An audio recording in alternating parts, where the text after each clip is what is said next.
저희가 이제 종교개혁지 탐방을 다녀왔는데 이번에 연령대가요 굉장히 넓었습니다. 그러니까 제일 어린 친구가 28살, 저는 아닙니다. 28살.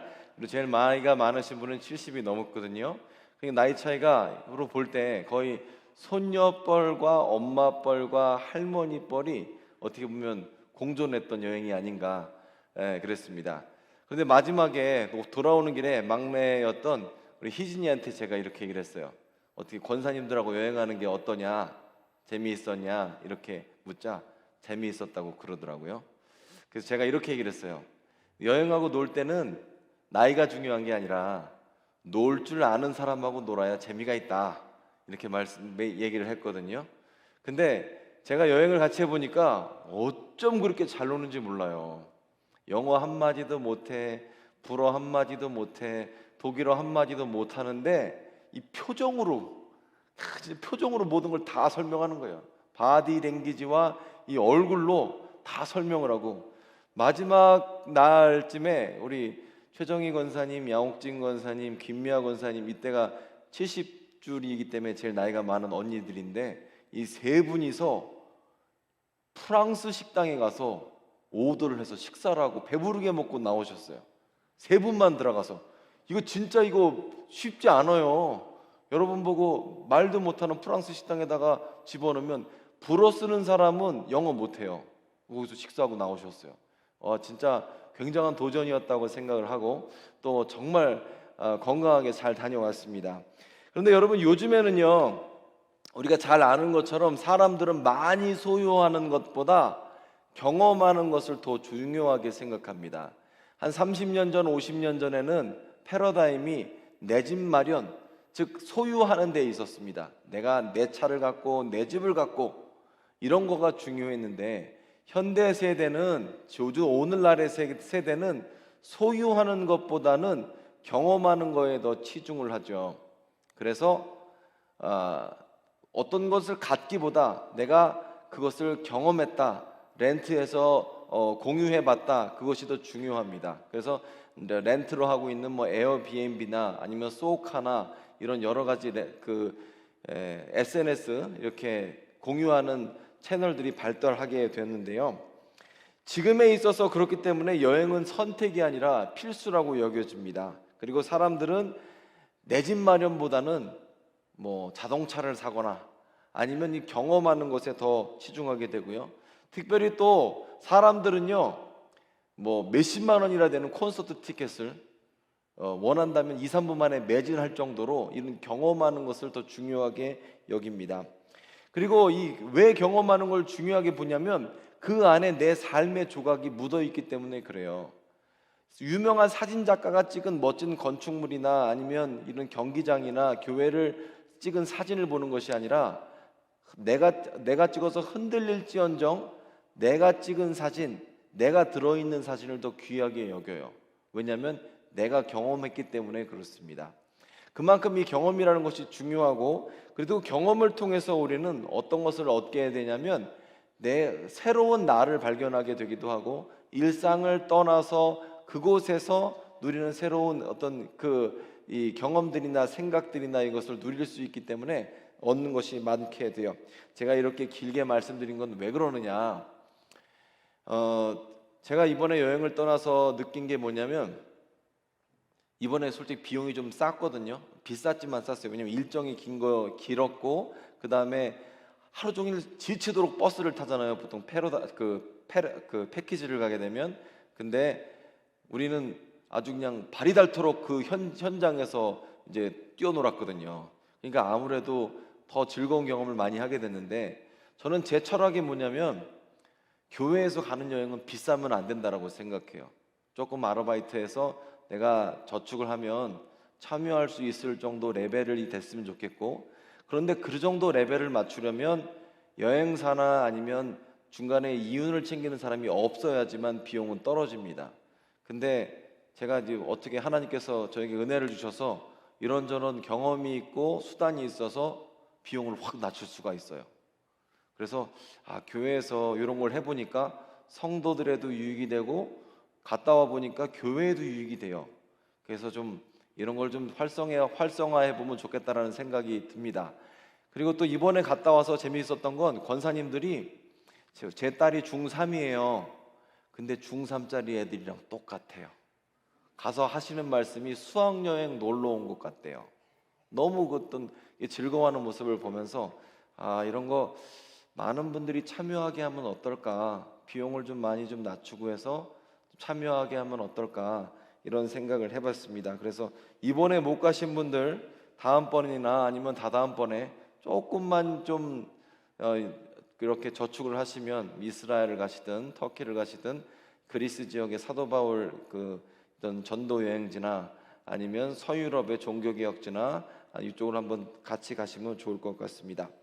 자, 오늘은요, 제가 종교개혁지에서 주신, 하나님께서 저에게 주신 마음을 여러분에게 나눠보고자 합니다.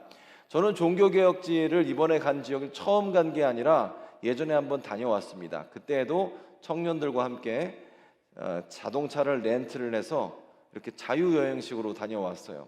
그러니까 저는 이거 처음 간 데는 아니었습니다. 그런데 이번에 가면서 특별하게 주신 마음이 뭐냐면, 종교개혁은 마틴 루터가 한 것이 아니다라는 생각이었어요.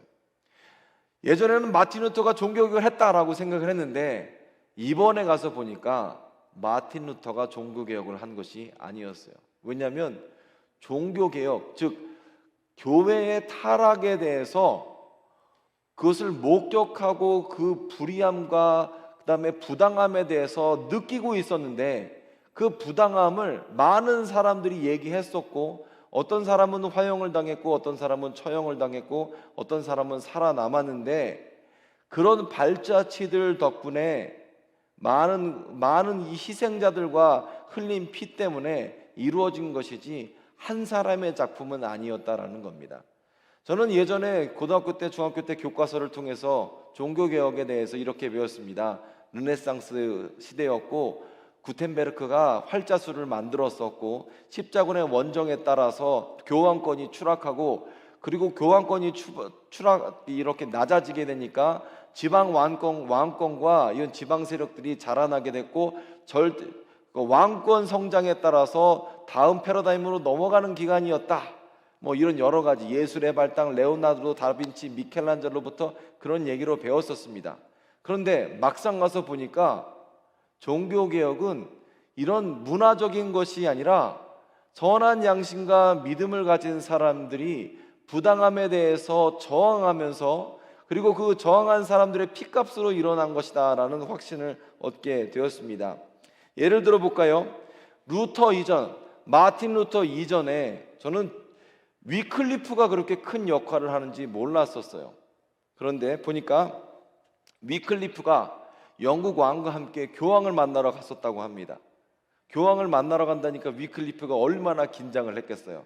와, 교회의 우두머리도 아니고 교회의 우두머리를 모은 사람들의 우두머리 최고 높은 사람이니 얼마나 거룩한 말을 할 것인가, 얼마나 그 만남이 성스러울 것인가 기대했었습니다. 그런데 영국 왕과 함께 교황을 만나보니 교황은 돈 얘기밖에 안 하더라 이거예요. 거룩함이나 성스러운 거에 대해서 말하는 것이 아니라 돈 많이 내라는 얘기를 한 거죠. 그래서 존 위클리프는 굉장한 실망을 하고 영국 교회로 돌아갔습니다. 이게 종교개혁이 일어나기 전 150년 전 얘기입니다. 그리고 위클리프는 교황에 대해서, 교회에 대해서 비판하는 말을 썼고, 그 영향에 의해서 윌리엄 틴들이라는 사람이 나중에 그리스어에서 영어로 성경을 번역하다가 화형당해서 죽었습니다. 그리고 이 위클리프의 사상이 그 유럽의 전역에 퍼지게 되었고, 그리고 나서 후스에게 체코에 있는 얀 후스의 영향을 받아서, 얀 후스는 성경만이 유일한 진리의 근원, 믿음의 근원이다라고 주장을 했어요. 그리고 이 주장 때문에 얀 후스는 화형당해서 죽었습니다. 그리고 사보릴리나 롤라라는 사람도 교황이나 교회를 비판하다 화형당해서 죽었고, 그리고 1517년 10월 달에 마틴 루터는 비텐베르크 대학교에서 교황에 대한, 또 교회에 대한 개선 사항을 조심스럽게 얘기하다가 자기도 모르는 사이에 종교개혁이 일어나게 된 거죠. 마틴 루터는 자기가 한 비판하는 말 때문에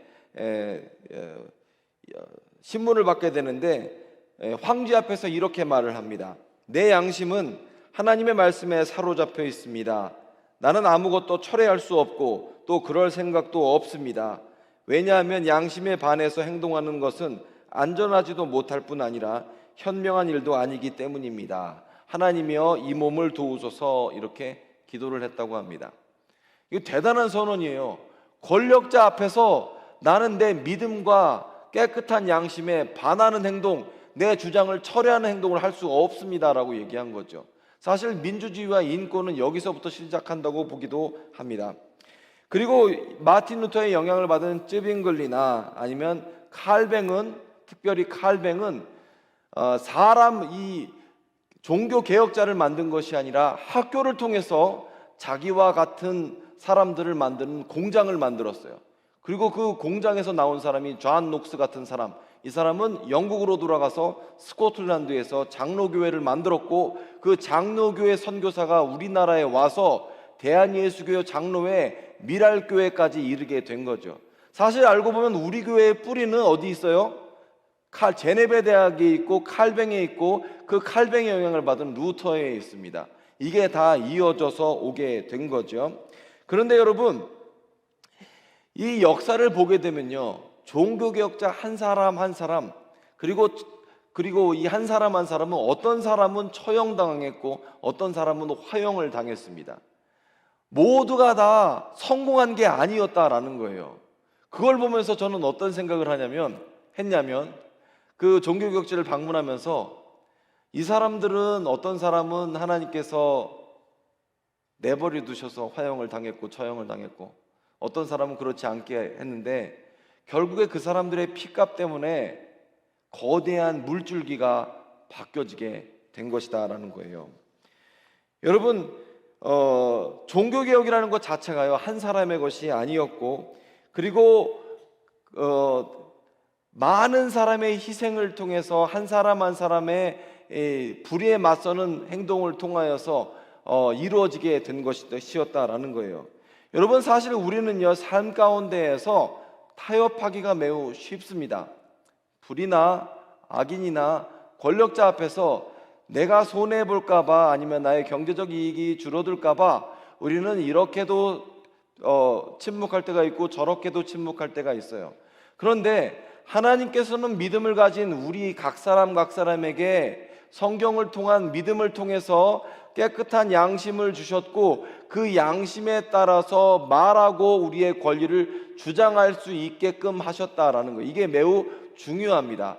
저와 여러분은 개신교도입니다. 개혁교회 전통에 있는 사람들이에요. 개신교도를 영어로 번역하면 프로테스탄트인데, 이 말은 반항자들이다라는 뜻이에요. 저와 여러분은 애초부터 반항하게끔 된 신앙의 전통 안에 있어요. 우리는 불의 앞에서, 악 앞에서, 정의롭지 못한 것 앞에서 침묵하는 사람들이 아니라, 교회의 전통이라고 눈앞에 있는 악의를 뭉개는 사람들이 아니라, 우리는 죄악 앞에서, 우리 불의 앞에서 싸우는 사람들이 우리 프로테스탄트 개혁교회다라는 겁니다. 저와 여러분은 개혁교회 전통에 있어요. 개혁교회라는 교회는 끊임없이 개혁되어야 하는 겁니다. 어떤 유명한 목사님이 이런 얘기를 하셨습니다. 신앙생활할 때 제일 방해가 되는 것은 목사다, 이런 말을 했어요. 동의하십니까? 전 동의했어요. 신앙생활할 때 제일 방해가 되는 게, 교회 다니는 사람이 신앙생활할 때 제일 방해가 된대요. 전 동의했어요. 이 말 누가 했는지 아세요? 마틴 루터가 했어요. 마틴 루터가 500년 전에 교회를 보니까 신앙생활할 때, 믿음생활할 때 제일 방해가 되는 게 교회였고 성직자였다는 거예요. 그만큼 교회라는 것 자체가, 성직자라는 것 자체가 변질되기가 쉬운 겁니다. 500년 전이나 지금이나 변질되기가 쉬운 거예요. 그만큼 우리는 경계해야 되는 거예요. 무조건 따라갈 것이 아니라, 그것에 대해서, 교회에 대해서 변질되기 쉬우니까 그만큼 우리는 마음을 고쳐잡고 변질되지 않기 위해서 하나님 앞에서 믿음과 선한 양심으로 바로 서기 위해서 애써야 되는 존재가 저와 여러분이다라는 거예요. 저는 한국 교회를 볼 때마다 제가 이런 얘기 여러 번 드리지만 한국 교회가 저는요 타이타닉과 같다라고 여깁니다. 얼마 전에 보니 어저께인가 뉴스를 보니까 제가 지금 잠을 못 자갖고 어젠지 그젠지 헷갈려요. 근데 어젠지 그젠지 뉴스를 보니까 백석 측에서 총회를 했는데 결과를 이렇게 냈더라고요. 백석 측, 합동 측, 통합 측, 장로교 안에서도 이런저런 분파가 많아요. 근데 솔직한 얘기로 여러분, 타이타닉에서 1등석에 타면 어떻고 3등석에 타면 어때요? 다 빠져 죽을 건데.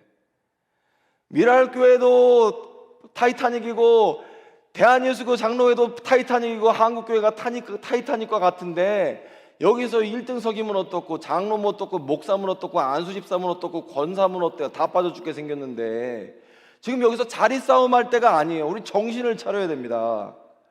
그런데 비록 우리가 타이타닉에 있다고 할지라도 타락한 로마 교회 가운데 있을지라도 선한 양심과 하나님께서 주신 이 성경 위에 있는 믿음 안에 있고 내가 그 가운데서 맞서 싸우려고 하고 희생할 준비가 되어 있다면 역사의 물줄기는 바뀌게 된다는 거예요. 비록 나는 실패할지 모르지만 이창용이는 실패하고 미랄교회는 실패할지 모르겠지만 우리가 시도하는 그것 때문에 믿음의 전통에 있는 다른 사람은 성공할 수 있고 그것이 우리를 살리고 우리 교회를 살리고 이 나라를 살리게 된다라는 거예요. 왜냐하면 종교개혁자들이 그렇게 했고 우리 개혁교회 전통이 그렇기 때문에 그렇습니다. 여러분, 제가 종교개혁제를 다니면서 물론 좋은 시간도 많았어요. 맛있는 것도 먹고 권사님들이 막 바보짓 하고 그러면서 막 웃기니까 같이 웃기도 하고 그리고 또 호텔 예약을 했는데 무인이에요. 제가 이번에 가서 독일어 제가 할 수 있는 거 처음 알았어요. 그래서 그 얘기는 나중에 말씀드리고 별의별 일을 다 겪었는데 근데 종교개혁제를 다니면서 저는 이런 기도를 드렸어요. 하나님, 저 내려놓을 수 있는 용기 좀 허락해 주십시오. 이런 기도를 했어요. 하나님, 저 내려놓을 수 있는 용기 좀 허락해 주십시오.